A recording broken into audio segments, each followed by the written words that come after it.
කොහොමද ඕගොල්ලන්ට? ඔන්න අද අපි කතා කරන්න සූදානම් වෙන්නේ ඔයාලට නිර්දිෂ්ට පොතක් වෙච්ච සද්ධර්ම රත්නාවලියේ තියෙන මට්ට කුණ්ඩලී කතාවස්තුව ගැන. හරි.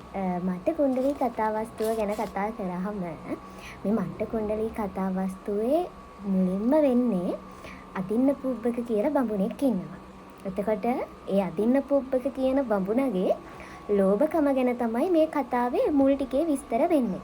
එතකොට මේ අදින්න පුබ්බකට පුතෙක් ඉන්නවා. මෙයා ලොකු ධනවතෙක්. ගොඩක් සල්ලි තියෙන හොඳ සල්ලිකාර සිටුවරයෙක්. ඉතින් මේ අදින්න පුබ්බකට පුතෙක් ඉඳෙද්දී මෙච්චර මේ සල්ලිකාර සිටුවරයා මොකද්ද කරන්නේ? තමන්ගේ පුතාට රත්තරන් ආභරණයක් හදවනවා. මේ ආභරණය හදවන විදිය හරි ලස්සනට මේ පොතේ සඳහන් වෙනවා. මේ කතාවේ සඳහන් වෙලා තියෙනවා. කියන්නේ දැන් අපි දන්නවනේ සාමාන්‍යයෙන් සල්ලිකාරයෙක් නම් තමන්ගේ දරුවන්ට ඒ සල්ලි වලින් දෙන්න තියෙන උපරිම සැප සම්පත් දීලා මේ අයර සුඛෝපභෝගී ජීවිතයක් දෙනවනේ. හැබැයි මේ මට්ට කුණ්ඩලීගේ තාත්තා, ඒ කියන්නේ මේ අදින්න පුබ්බක එහෙම කරන්නේ නැහැ. දැන් මේ අදින්න පුබ්බකට ඉන්නෙත් එකම එක පුතයි. මෙයා මේ පුතාට රත්තරන් ආභරණයක් හදලා දෙන්න යනකොට මොකක්ද දන්නවද කරන්නේ? රත්තරන් කෑල්ලක් අරගෙන ඒක තලලා ඒක පුතාගේ ආභරණයේ විදියට පලඳනවා.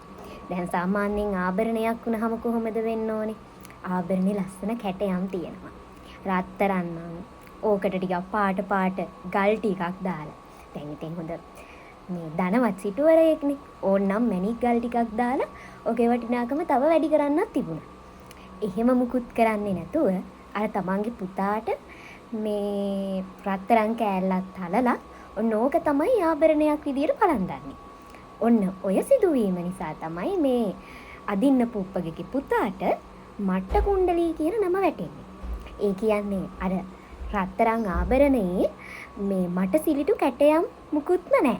අන්න ඒක නිසායි අර මට සිලිටු කැටයම් නැති නිසා මට්ට කුණ්ඩලී කියලා මෙයාට නම පට බැඳෙනවා. ඔහොම ගිහිල්ලා ටික කාලයක් යද්දි මොකක්ද වෙන්නේ? මේ මට්ට කුණ්ඩලී අසනීප වෙනවා. ඔන්න ඕක අදින්න පුබ්බකගේ අර මසුරුකම පෙන්눔 කරන තවත් අවස්ථාවක්. දැන් මේ මට්ට කුණ්ඩලී අසනීප වෙනවා. අසනීප වුණාට පස්සේ දැන් සාමාන්‍ය ළමයෙක් අසනීප වුණාට පස්සේ ඒක ගොඩක් වෙලාවට ඉක්මනටම දකින්නේ අම්මලානේ. මොකද අර ළමයි ගොඩක්ම වෙලාවට අම්මලත් එක්ක සමීපයිනේ. ඒක නිසා. ඉතින් දැන් මේ මට්ට කුණ්ඩලී ලෙඩ වුණාට පස්සේ තෝක මුලින්ම දකින්නේ මට්ට කුණ්ඩලීගේ අම්මා තමයි. ඊට පස්සේ මොකද වෙන්නේ? මට්ට කුණ්ඩලීගේ අම්මා මේක දැකලා ගිහින් කියනවා අදින්න පුබ්බකට මේ ඔයාගේ පුතාගේ හැටි පේනවද? ඔබගේ පුතුගේ සැටි පෙවෙත් නපුර. ඔන්න ඔය විදියට පොතේ සඳහන් වෙනවා. එතකොට මේ ඔයාගේ පුතාගේ පේනවද පුතාට ලොකු බරපතල රෝගයක් මොකක් හරි හැදීගෙන එනවා වගේ කියලා අම්මා ගිහින් තාත්තට කියනවා. කිව්වට පස්සේ මොකද්ද වෙන්නේ? දැන් මේ අදින්න පුබ්බක කොයිතරම් ලෝභ මසුරු මිනිස්සෙක්ද කියනවනම් තමන්ගේ පුතාට ලෙඩක් හැදිලා තියෙද්දි මේ කෙනා කැමති වෙන්නේ නැහැ, මේ මිනිස්සයා කැමති වෙන්නේ නැහැ පුතාට බෙහෙත් කරන්න. දැන් ඇත්තටම සල්ලි මොකටද අපිට? අපි සල්ලි උපයන්නේ මොකටද? අපිට ලෙඩක් දුකක් හැදුනොත්, හදිසි අනතුරක් වුණොත් ඒ වගේ දේවල් වලට වියදම් කරන්න. ඒ වගේම ඒ තියෙන සල්ලි වලින් අපිට හොඳ ජීවිතයක් ගත කරන්න. දැන් මේ මිනිස්සයාට සල්ලි තිබ්බ කියලා මේ අදින්න පුබ්බක ඒ සල්ලි වලින් අර සුඛෝපභෝගී ජීවිතයක් ගත කරන්න අඩුම තමන්ගේ පුතාට ලස්සන ආභරණයක්වත් හදලා දෙන්න සල්ලි වියදම් කරාද? නැහැ. දැන් එහෙමවත් නොකර අර ලෙඩක් වෙච්ච වෙලාවකදීවත් මේ මිනිස්සයා මේ සල්ලි වියදම් කරන්න කැමති වෙන්නේ නැහැ. මෙයා හිතනවා මේ පුතාව දැන් වෛද්‍යවරුන් ගෙනාවොත් මේ වෛද්‍යවරයාට මංකුලිත් දෙන්න ඕනේ. ඒ කියන්නේ මේ වෛද්‍යවරයාට එන්න යන්න වාහනයකට සල්ලි දෙන්නත් ඕනේ. එතකොට ඒ කාලේ නයි ඉතින් ලොකු වාහන නැහැනේ. ඔය කරත්ත හරි මොකක් හරි විදියක් තියෙන්න නැතිනේ කාලේ ගමන් කරපු. ওই විදියට ගමන් කරන්න සල්ලි දෙන්නත් ඕනේ. ආයේ වෛද්‍යවරයෙක් ආවට පස්සේ වෛද්‍යවරයාට වෙනම ලෙඩේ බැලුවට බෙහෙත් කරාට වෙනම සල්ලි දෙන්නත් ඕනේ. එතකොට කන්න බොන්න දෙන්නත් ඕනේ. ඔය ඔක්කොටම ලොකු වියදමක් යනවා.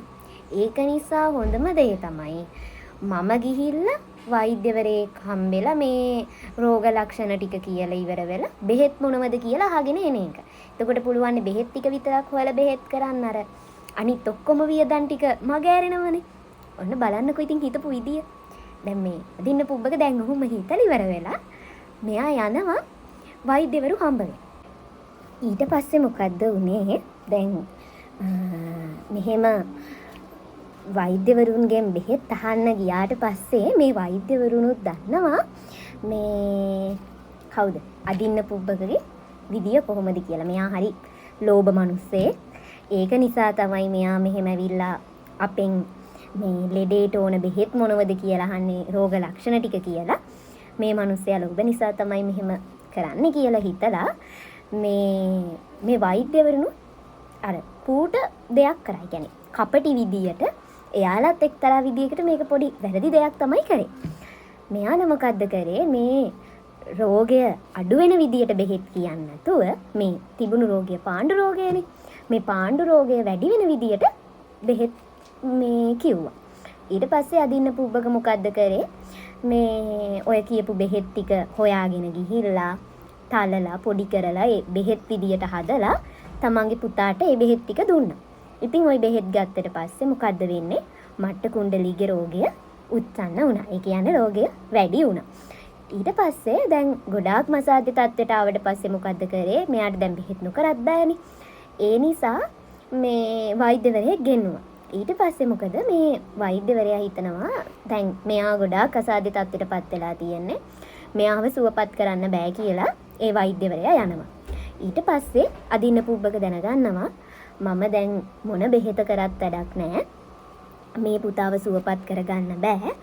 ඒක නිසා පුතා මැරෙනවා. ඒ මැරෙන බව දැනගෙන මෙයා කරන්නේ පුතාව එළියේ තියෙන දැන් ගේ එළියේ මේ තියෙනවනේ අර දැනට මේ පිලේ දරුවව ගෙනihin තියෙනවා. ඒ කියන්නේ ගේ එළියේ තියෙන පිල කියන්නේ ඔය දැනටත් අපේ ගෙවල් වල තියෙනවනේ වැරන්ට් එකක් වගේ අය එළියේ කොටසක් කට්ටියට අවිලා වාඩි වෙන්න පුළුවන් විදියට.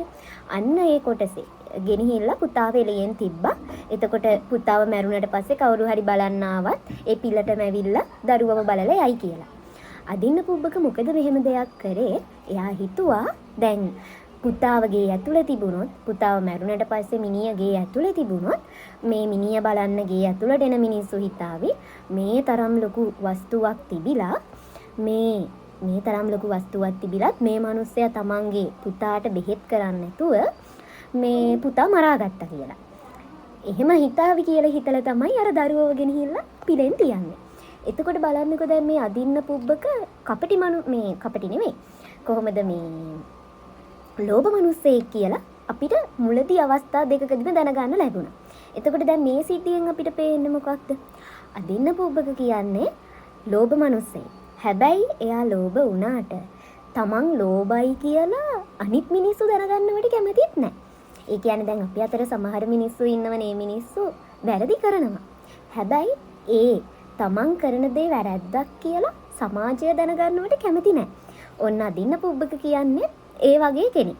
අර එයාගේ චරිතය අපිට හිතන්න තියෙන තැනක්. කියන්නේ යා ලෝභ මිනිස්සෙක්. හැබැයි කොච්චර ලෝභ වුණත් අර සමාජයේ ඉස්සරහේ තමන්ගේ අර ලෝභකම කියන ඒ දුර්වල තැන වහගෙන එයා වෙනම ස්වභාවයක් සමාජයේ පෙන්නනවා. ඉතින් දැන් ඔන්න ඔය විදියට මෙයා දරුවව ගෙනහිල්ලා පිලෙන් තිබ්බා. වෙන්නේ දැන් මට්ට කුණ්ඩලී මෙහෙම පිලේ ඉන්න එක බුදුරජාණන් වහන්සේ දිවසින් දකිනවා. ඊට පස්සේ බුදුහාමුදුරුවෝ දිවසින් දැකලා කල්පනා කරනවා තව සුළු මොහොතකින් මට්ට කුණ්ඩලී මිය යනවා. එතකොට මට්ට කුණ්ඩලී මාව දැකලා සිත පහදවා ගත්තට පස්සේ දිව්‍ය ලෝකේ උපත ලබනවා මේ මට්ට කුණ්ඩලී දිව්‍ය පුත්‍රයා විදියට කියලා. ඔන්න ඕක බුදුරජාණන් වහන්සේ දැනගනිපු නිසා බුදුහාමුදුරුවෝ යනවා මේ මට්ට කුණ්ඩලීගේ ගෙදරට. ගියාට පස්සේ මේ මට්ට කුණ්ඩලී පිලේ ඉන්නවා. පිලේ ඉඳලා බුදුහාමුදුරුවෝ දැකපු මට්ට කුණ්ඩලී පසුතැවෙනවා. ඒ කියන්නේ මේ මම ජීවත් වෙලා ඉන්න කාලේ, ඒ කියන්නේ මම හොඳින් ඉන්න කාලේ මට බැරි වුණා බුදුහාමුදුරුවන්ට දන් දෙන්න, පින් කරන්න, බණ දහම් අහන්න මට පින නැති වුණා. ඒත් මම සිත පහදවා ගන්නවා කියලා මට්ට කුණ්ඩලී බුදුරජාණන් වහන්සේ දැකලා සාදුකාර දීලා සිත පහදවා ගන්නවා.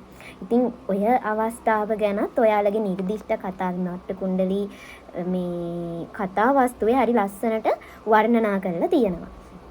ඊට පස්සේ මේ අපි ඒ වර්ණනා ගැන ඊළඟ වීඩියෝස් වලින් කතා කරමු. දැන් මම ඔයාලට කියලා දෙන්නේ මේ මට්ට කුණ්ඩලී කතා වස්තුව සරලවනේ. ඒක නිසා අපි ඒ වර්ණනා ගැන මේ වෙලාවේ කතා කරන්නේ නැහැ. ඉතින් දැන් ඔන්න ඔහොම මට්ට කුණ්ඩලී දිව්‍ය පුත්‍රයා මේ දිව්‍ය ලෝකෙ ගිහින් ඉපදුණා. ඊට පස්සේ මොකද්ද වෙන්නේ? දැන් මේ මට්ට කුණ්ඩලීගේ තාත්තා ඉන්නේ අදින්න පුබ්බක බඹුණා. මට්ට කුණ්ඩලී මැරුණට පස්සේ අදින්න පුබ්බක බඹුණා ගිහිල්ලා මට්ට කුණ්ඩලීගේ සොහොන ළඟ හඬා වැටෙනවා. ඊට පස්සේ ඔහොම හඬා වැටෙද්දී මේක දකිනවා මට්ට කුණ්ඩලී දිව්‍ය පුත්‍රයා. ඊට පස්සේ මට්ට කුණ්ඩලී දිව්‍ය පුත්‍රයා හිතනවා මේ මිනිස්සයා මට බෙහෙත් කරලා මාව බේරගන්න තිබ්බ කාලේ මාව බේරගත්තේ නැහැ. දැන් ඇවිල්ලා මෙතන සොහොන ළඟ අඬනවා කියලා.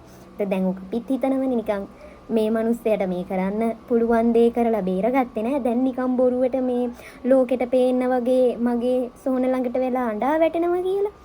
ඔන්න ඔය වගේ මේ මට්ට කුණ්ඩලී දැන් හිතුවා.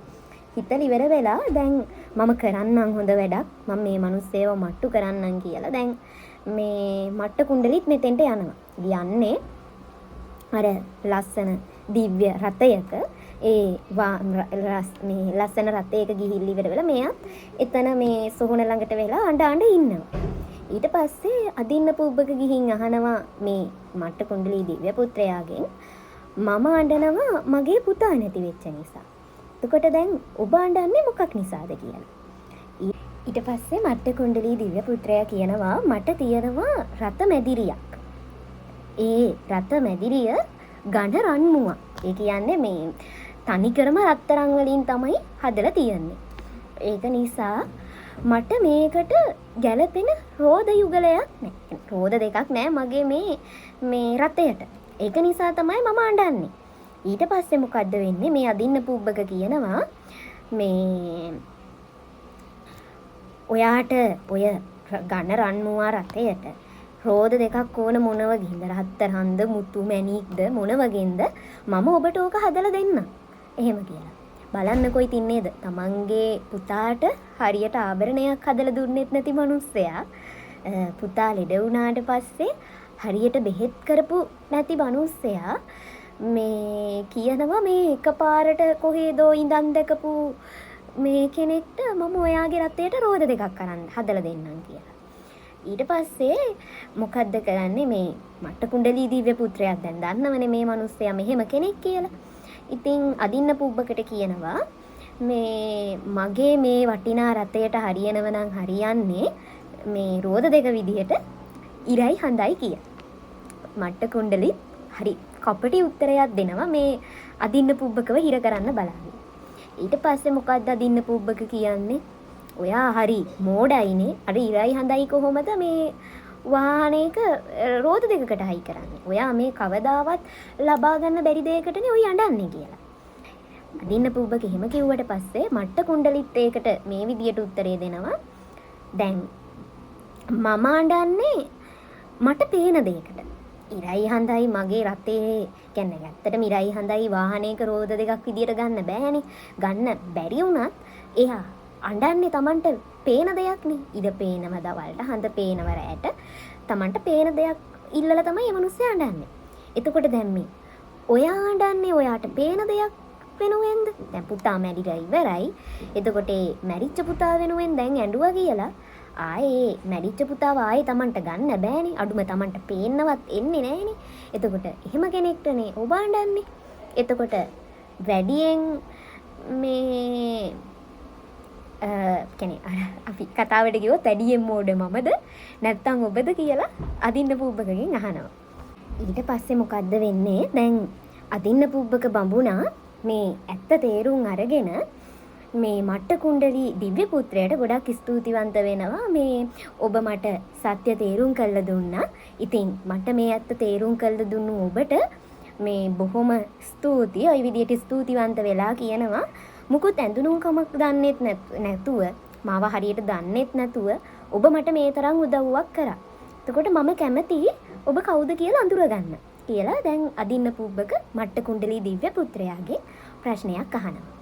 ඊට පස්සේ මොකද වෙන්නේ? මට්ට කුණ්ඩලී දිව්‍ය පුත්‍රයා කියනවා ඔබ මෙතෙන්ට වෙලා කවුරුන් වෙනුවෙන් ඇඬුවද? ඔබ මෙතෙන්ට වෙලා ඇඬුවේ ඔයාගේ පුතා වෙනුවෙන්නේ. එතකොට මම තමයි ඒ ඔබේ පුතා මට්ට කුණ්ඩලී දිව්‍ය පුත්‍රයා. ඊට පස්සේ කියනවා ඔබ කොහොමද දිව්‍ය පුත්‍රයෙක් වුණේ? ඔබ කොහොමද දිව්‍ය ලෝකෙට ගිහින් දෙවියෙක් වුණේ?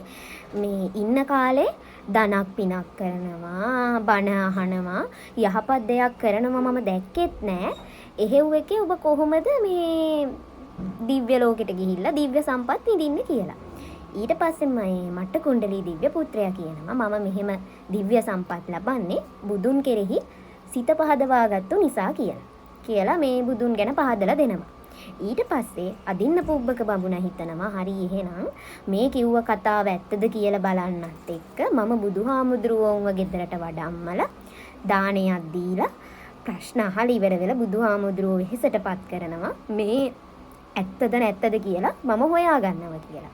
පස්සේ අදින්න පුබ්බක බමුණා ගෙදරට ගිහිල්ලා තමන්ගේ බිරිඳත් එක්ක ඒ කියන්නේ මේ මට්ට කුණ්ඩලීගේ අම්මා මේ බිරිඳත් එක්ක කතා කරලා ඉවර වෙලා මේ දානයක් මේ ගෙදර බුදුන් වෙනුවෙන් සූදානම් කරනවා බුදුන්ටත් ආරාධනා කරලා. ඊට පස්සේ දැන් මේ අදින්න පුබ්බක කියන්නේ බෞද්ධයෙක් නෙමෙයි. එයා වෙන ආගමක මිත්‍යා දෘෂ්ටිකයෙක්. එතකොට ඒක නිසා දැන් මේ බෞද්ධයෝ හිතනවා මේ මෙතෙන්ට බුදුන් ඇඩලා මොනව වෙයිද? එතකොට මේ මිත්‍යා දෘෂ්ටිකයෝ හිතනවා බුදුන් සමහර විට මෙතෙන්ට ඇවිල්ලා අපහසුතාවයටපත් වෙලා යාවි. ওই විදිහට දෙගොල්ලෝ එක එක දේවල් කතා වෙනවා. මේ දානේ සූදානම් කිරීම ගැන. පස්සේ දැන් මේ දානෙට බුදුහාමුදුරුවෝ වැඩලා ඉවර වෙලා දානය වළඳලා ඉවර වෙලා මේ අදින්න පුබ්බක අහනවා ඔබ වහන්සේගෙන් සිත පහදවාගත්තු පමණින් මේ දිව්‍ය ලෝකෙ උපදින්න පුළුවන්ද? ওই වගේ ප්‍රශ්න අහනවා. ඊට පස්සේ මොකද වෙන්නේ? බුදුන් කියනවා මේ ඔය ප්‍රශ්නේ ඉතින් මගෙන් අහන්න ඕන එකක් නෙමෙයිනේ. මේ ඔබේ පුතාම ඔබ දැක්ක නේද? මේ ඔබ පුතාගෙන්ම ওই ගැන අසා දැනගත්ත නේද කියලා බුදුහාමුදුරුවෝ කියනවා. ඊට පස්සේ මේ ওই විදියට කතාව ඔහොම කතා වෙලා යනකොට බුදුහාමුදුරුවෝ ප්‍රාර්ථනා කරනවා මට්ට කුණ්ඩලී දිව්‍ය පුත්‍රයා මේ අවස්ථාවේ මෙතෙන්ට පැමිණෙන්න කියලා. මට්ට කුණ්ඩලී දිව්‍ය පුත්‍රයාත් ඊට පස්සේ මෙතෙන්ට එනවා. කොහොම හරි එයාත් ආවට මේ දිව්‍ය පුත්‍රයාත් මෙතෙන්ට ආවට පස්සේ මේ බුදුහාමුදුරුවෝ මේ සියලු දෙනාටම ධර්මය දේශනා කරලා ඉවර වෙලා අදින්න පුබ්බක බමුණා වගේම මට්ට කුණ්ඩලී දිව්‍ය පුත්‍රයාත් සෝවාන් ඵලයටපත් වෙනවා. ඔන්න ওই විදියට තමයි මට්ට කුණ්ඩලී කතාව ඉවර වෙන්නේ. එතකොට මට්ට කුණ්ඩලී කතා වස්තුවේ තියෙන විශේෂතා මොනවද? ඔයාලට මේකේ ආශ්‍රයෙන් ප්‍රශ්න හැදෙන්නේ කොහොමද කියන එක ගැන අපි ඊළඟ වීඩියෝස් වලින් කතා කරමු. එහෙනම් බයි.